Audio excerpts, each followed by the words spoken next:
이번 파트는 로스팅의 화학. 로스팅 과정에서 어떤 반응에 의해서 향기물질, 만물질이 바뀌는지 이 내용입니다. 우리가 식품을 가열하게 되면은 사실은 미생물을 살균하는 것도 굉장히 원래 중요한 목적이고요.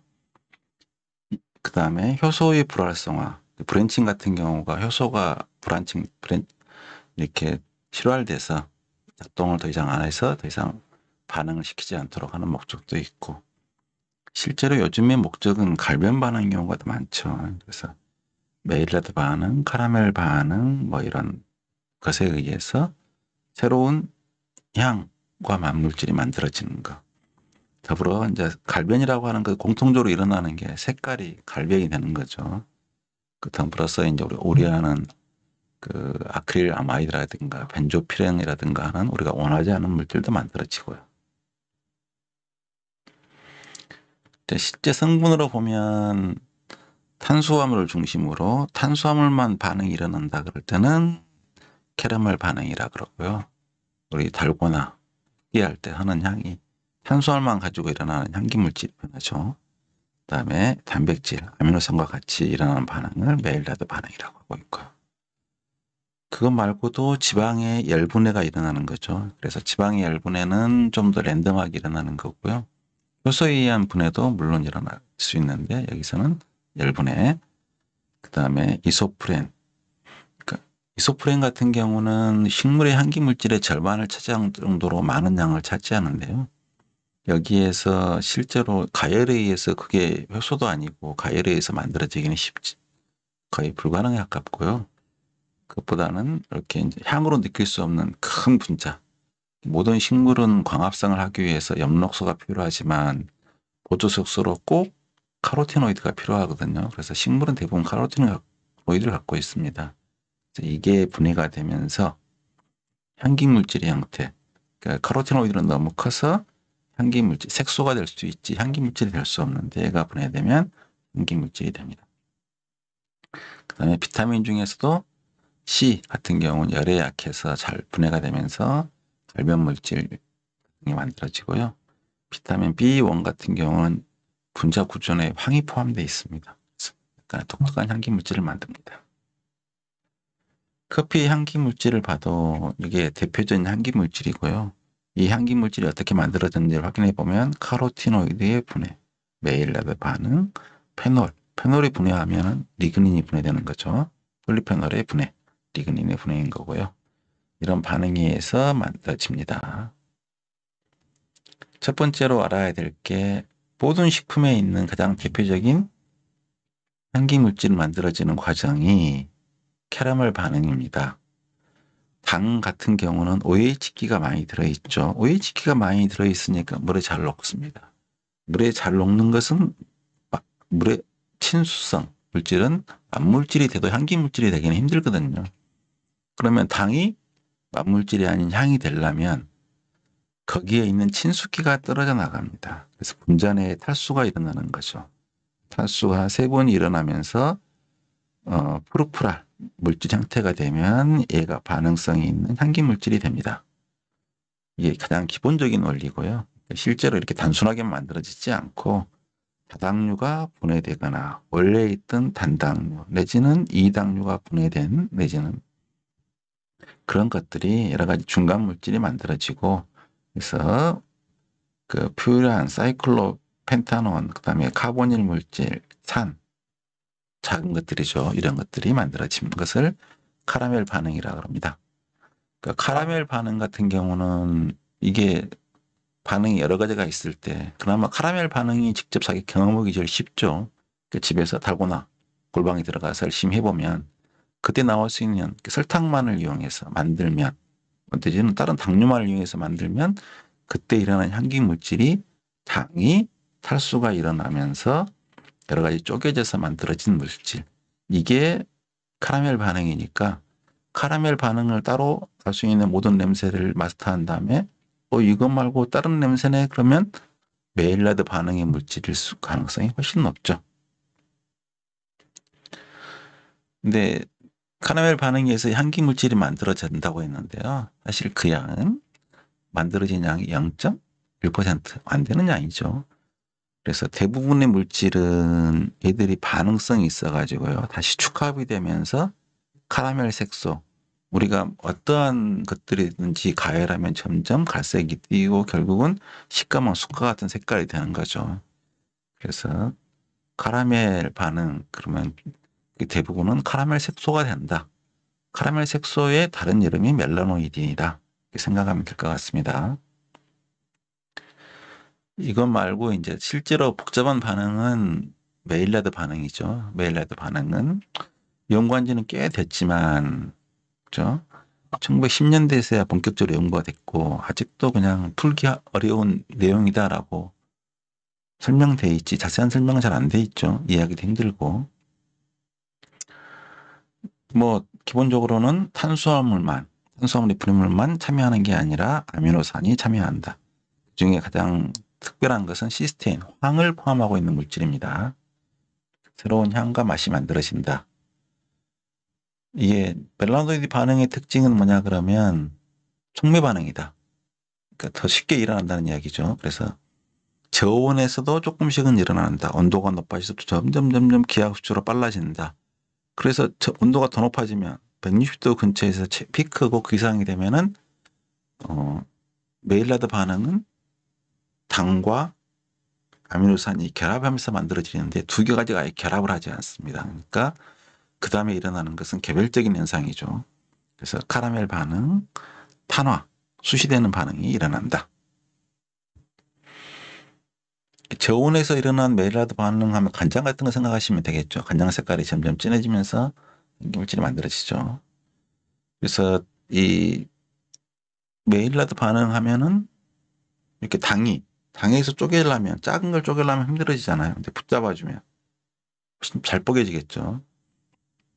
그래서 쪼개진 자체가 사실 그렇게 중요하지는 않습니다. 중간 산물이 만들어지는데 이 중에서는 CO2라든가 이런 걸 형태로 휘발된 것도 많은데요. 그 중에서는 다른 분자하고 결합하려는 분자가 많이 만들어집니다. 이 분자가 새롭게 결합해서 친숙기가 없는 항기 물질의 형태가 되는데 특히 중요한 게 뭐냐 그러면 이 와중에 황을 포함하면 소량으로도 강력한 향이 만들어진다. 질소를 포함해서 피라진 물질이 만들어지면 내열성이 있다. 그러니까 우리가 가열을 했을 때 고소한 너트 같은 느낌은 사실은 질소 화합물에서 많이 유래한 것도 있고요. 고기 냄새 이런 비슷한 냄새는 황화합물에서 유래합니다. 그래서 반응이 빨리 저온에서 잘 일어난다. 여러 가지로 쪼개진다. 쪼개진 것이 이렇게 다시 재조립될 때 황을 포함하고 만들어질 수 있다. 이러한 반응은 pH가 높으면 잘 일어납니다. 그래서 중성이라 그러면 산성에서는 색이 덜 만들어지고요. 알칼리 조건에서 좀 더 많이 만들어지고요.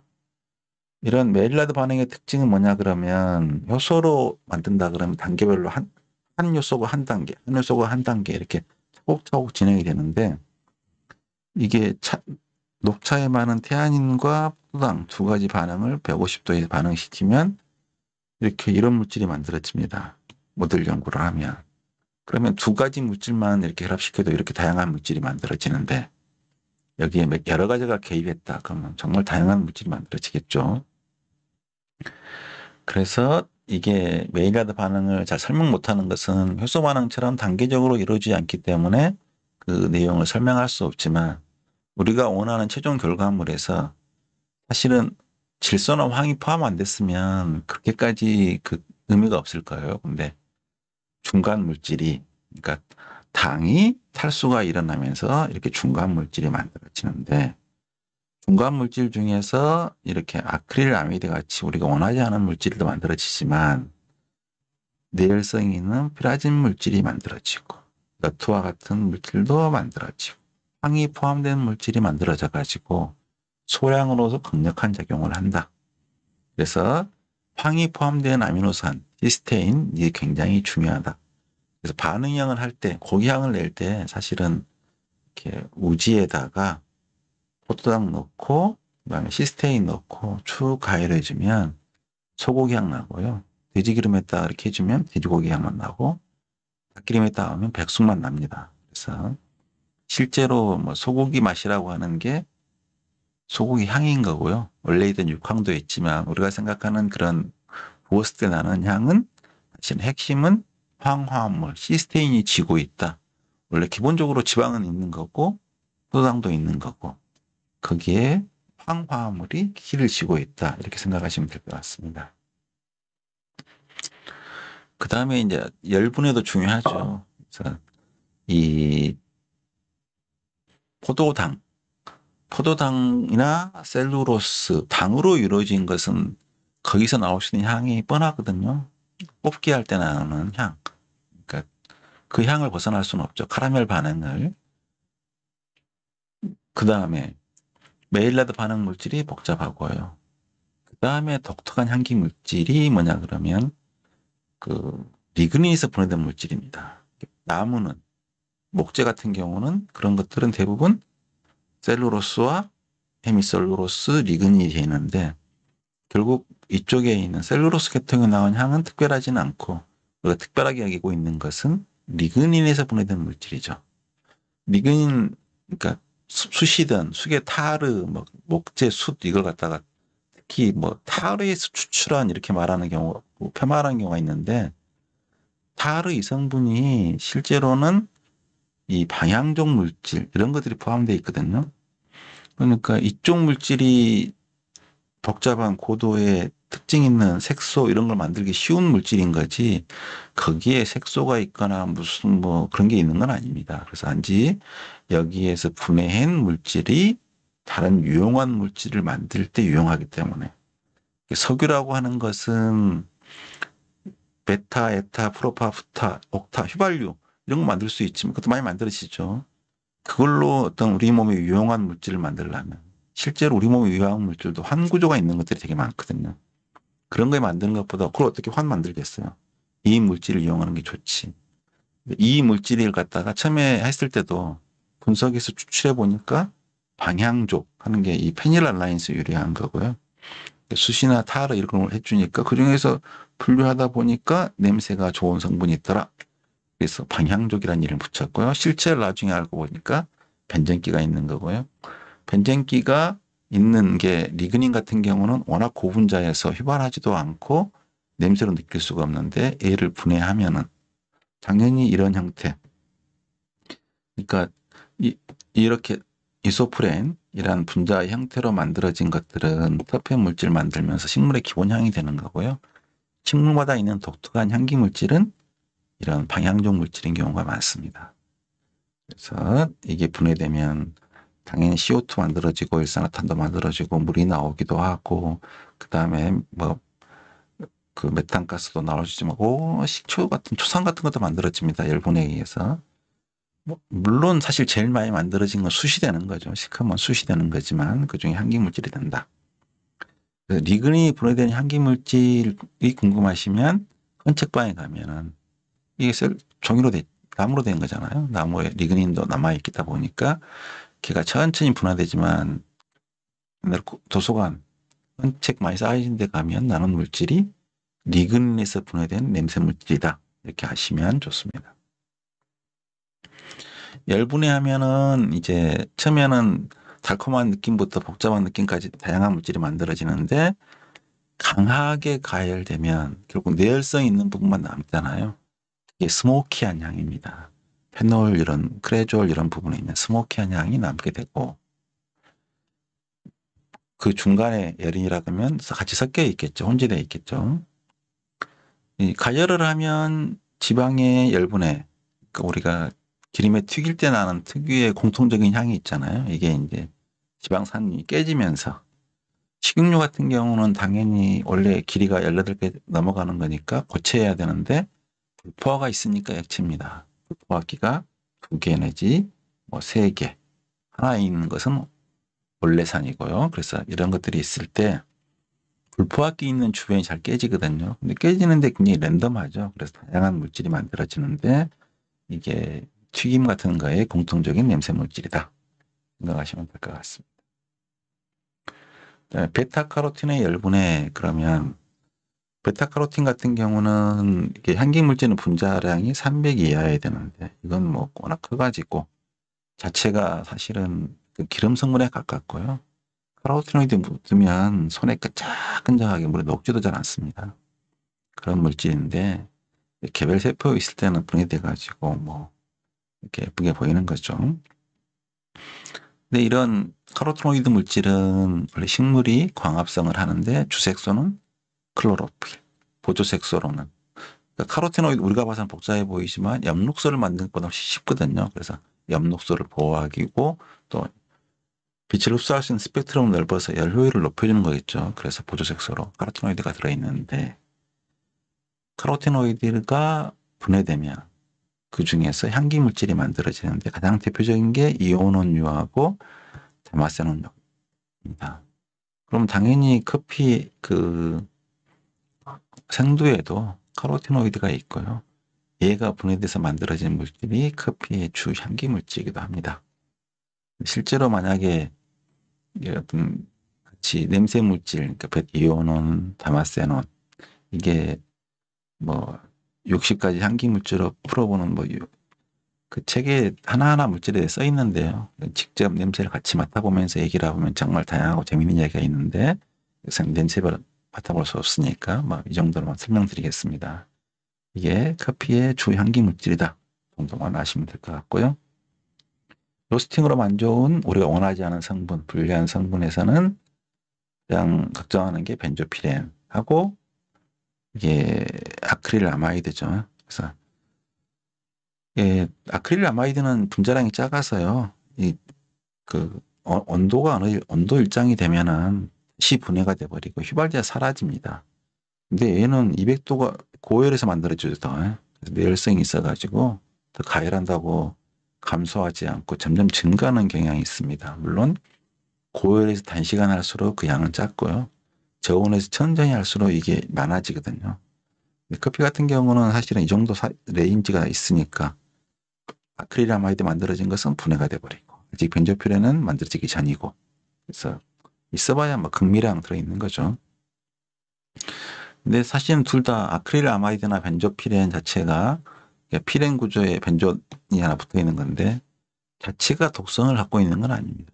문제가 뭐냐 그러면 얘가 우리 몸에 흡수되면 간이 얘를 대사시키려는 하는 과정에서 에폭사이드 형태로 만들어 놓습니다.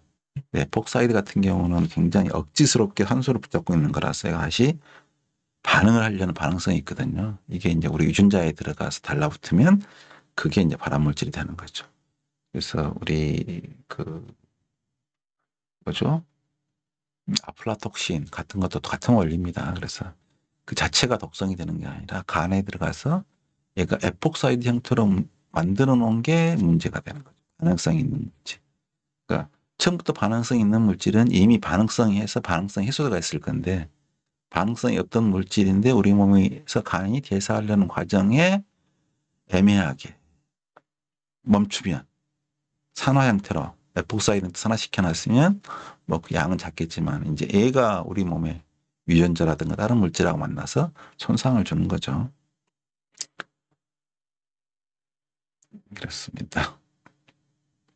그래서 커피 같은 경우는 이제 제일 가열에서 많이 만들어지는 게 기본 성분이 있고요. 탄수화물 같은 경우는 이제 제일 많이 만들어지는 게 제일 많은 게 설탕이죠. 설탕 같은 경우에 뭐 핵은 축합 반응에서 만들어지는 거고 푸르푸라 같은 계통 유기산이 분해돼서 제일 중요한 건 이쪽 항기물질이죠.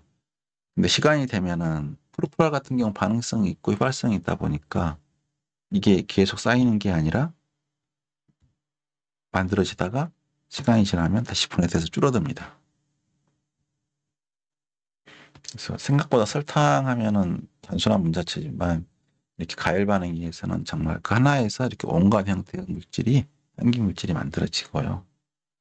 상당히 재미있는 내용 중에 하나가 뭐냐 그러면 설탕은 카라멜 반응, 메일라드 반응에서 금방 사라지잖아요.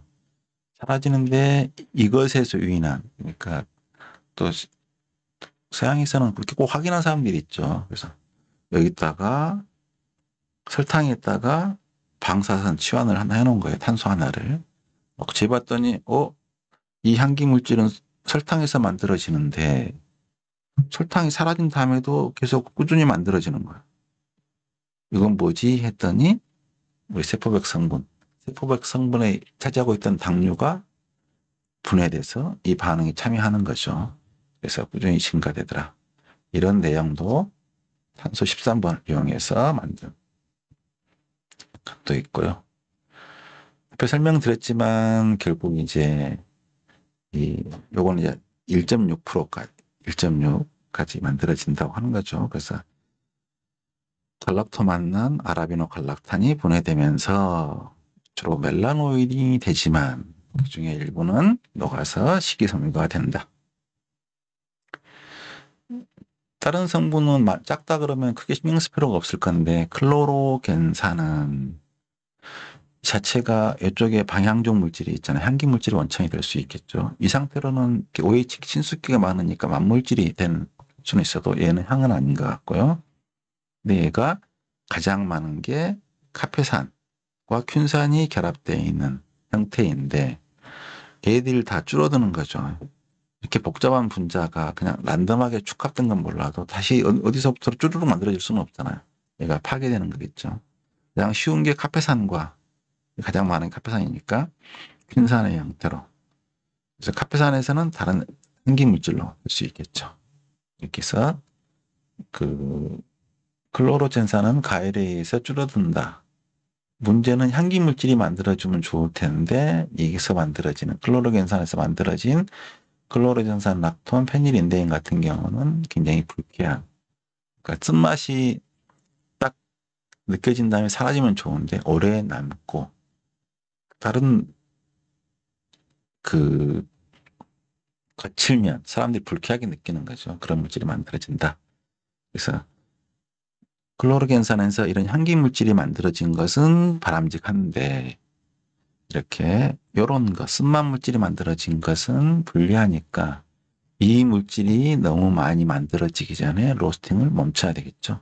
그래서 너무 로스팅이 많으면 써질 수밖에 없는 거죠. 이게 만들어져 가지고. 이 아미노산은 아까 그 멜라노딘 반응의 원료 물질로 쓰니까 당연히 반응을 하는 과정에 쭉 줄어듭니다. 질소화합물 중에서 카페인은 자체가 내열성이 있어서 가열의 로스팅에 의해서 별로 안 줄어들죠. 안 줄어들고 거꾸로 수분량이 줄어드니까 전체 비율에서는 늘어난 것처럼 보일 수도 있습니다. 그 다음에 많은 양을 차지하고 있는 게 트리고넬린인데 트리고넬린 같은 경우는 아라비카에 더 많고 카페인 같은 경우는 롭스타에 더 많은데 트리고넬린의 분자가 이렇게 쪼개지면 뭐 우리 별 관계없는 내용이 되고 요것만 떨어져 나가면 비타민 B3가 되는 거죠. 좀 증가합니다. 이렇게 처음에 그 생두 상태에는 거의 없는데 온도 상태에는 만들어진 게 약간 있죠. 멜라노이딘의 생성, 그럼 멜라노이딘 하면은 그냥 온갖 갈변 물질의 총합이죠. 그래서 제일 많은 것은 갈락토만난이 제일 많고 클로로겐산 굉장히 많고 단백질 있고 그다음에 아라비노 갈락탄이 있는데 얘가 쪼개지면서 여러 가지 물질과 같이 합해져서 온갖 형태의 물질이 클로로겐산, 뭐 갈락토만난, 그다음에 펩타이드 이런 것들이 축합돼 가지고 온갖 형태의 물질 덩어리 된 걸 멜라노이드나 그렇고요. 양을 보면은 생두일 때 수분은 당연히 로스팅했으니까 줄어들겠죠.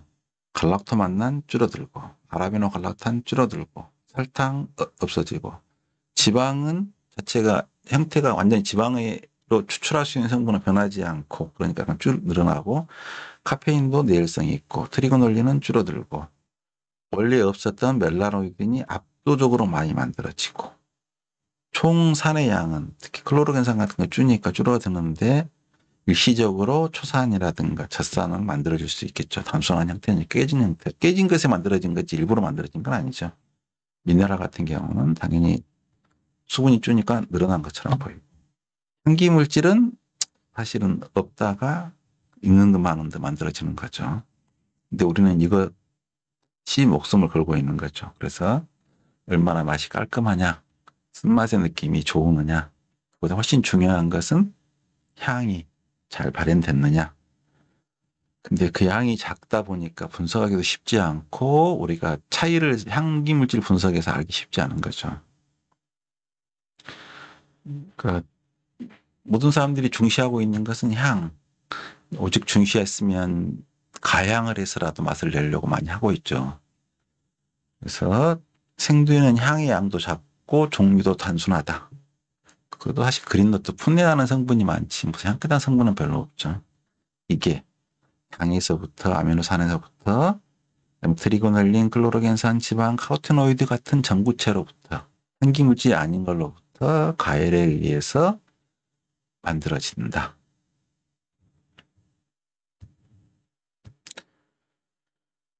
그래서 중요한 반응 여기 설명되어 있고요. 결국 원래 생두에 있던 향기물질 중에서 내열성이 없는 것은 감소할 것이고 내열성이 있는 것은 버틸 것이고 가열에서의 향기물질이 대량으로 만들어지고 조금 만들어진 게 있을 거고 많이 만들어지면서 버티고 있는 건 없이 그냥 감소하고 있고 초량 만들어지지만 내열성이 있어서 점점 증가하는 게 있고 이런 되게 패턴이 있습니다. 그래서 예전에 다른 향에서 계속 설명했던 내용인데요. 어떤 물질이든 간에 온도가 높아지면 급격하게 운동이 활발해지면서 반응이 잘 일어나는 거죠. 향기 물질 같은 경우는 그 내열성이 없는 경우가 많아가지고 어느 일정 온도에서는 만들어지는 것 못지않게 그걸 지나면 파괴되는 경우도 꽤 있거든요. 그리고 향기 물질의 종류에 따라서 낮은 온도에서 만들어지기 시작하는데 계속 파괴돼서 양이 별로 생각보다 증가하지 않는 것도 있고 일정 온도 이상에서 팍 만들어지는 게 있고 내열성이 있어서 소량 만들어지지만 꾸준히 증가하는 게 있고 구체적으로 향기 물질 종류를 보면 뭐 아세트산, 프루푸랄, 뭐 5메틸 프루푸랄, 그러니까 이게 카라멜 반응에서 가장 쉽게 만들어진 물질인데 얘는 내열성이 없으니까 아까 당 설탕 했을 때 본 것처럼 만들어지고 감소하. 그래서 실제로 많이 남아있지는 않죠. 근데 고소한 느낌은 주로 이제 피라진이라든가 사이클롭 펜테인 같은 페타논 같은 물질에 의한 건데 얘들은 그래도 좀씩 증가되는 거죠. 페놀, 스모키한 향, 탄내 그런 것 같은 성분도 꾸준히 증가하고 피라진 물질 같은 경우 중에서 특히 내열성 있는 것들이 있고요. 그래서 꾸준히 중요하죠. 그러면 결국 약배전일 때는 향기 물질이 너무 작게 만들어진 거고 중배전일 때는 다양한 향기 물질이 춘추 전국 시대를 이루고 있는 거고 강배전을 해버리면 뭐 그런 것들도 다 사라지고 나서 내열성 있는 향기 물질 위주로 남게 되니까 커피 고유의 생두인 특징이 줄어들고 다 공통적인 커피 했을 때의 맛이 나겠죠. 그래서 좋은 생두를 쓴다 그러면 사람들이 자꾸 이제 강배전을 통해서 비슷하게 만들 게 아니라 원래 생두의 향을 특징을 살려주기 위해서 줄어드는 열을 덜게 가해주는 약간씩 로스팅의 정도를 줄이는 경향이 있죠. 그래서 이러한 로스팅의 정도에 따른 변화에 대해서 정리를 해놨고요. 순만 물질은 아까 말씀드린 것처럼 클로로겐산, 이게 다 카페오닐 퀸산, 이게 클로로겐산입니다. 락톤은 여기에 사이클 형태를 이루고 있는 OH 에스터를 갖다 락톤이라고 있고요. 페닐인데인이라고 하는 것도 한 가지 물질이 아니라 여기에 여러 가지 형태가 있을 수 있는 거죠. 근데 커피에서 제일 이게 더스틴 호프만 박사가 설명한 게 카페인이 주순만 물질은 아니다. 카페인이 주순만 물질이 아니라고 하는 것은 우리가 에너지 음료 같은 거 먹어보면 알 수 있죠. 에너지 음료에 쓴맛을 내고 있는 카페인인데 그 쓴맛이 그렇게까지 나진 않죠. 그래서 불쾌한 쓴맛은 페닐인데인이다.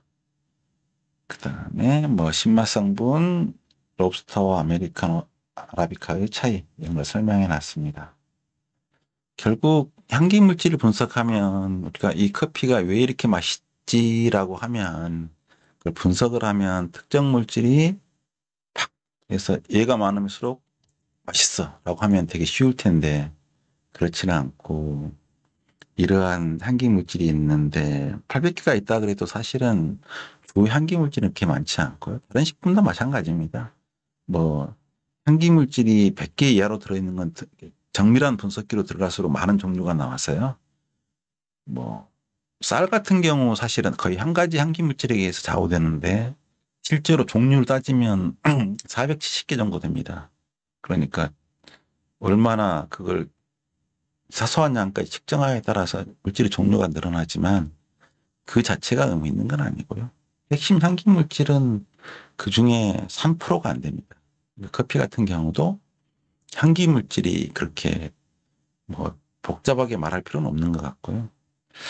이것의 사소한 변화에 의해서 왜 그렇게 향이 역동적으로 변하지?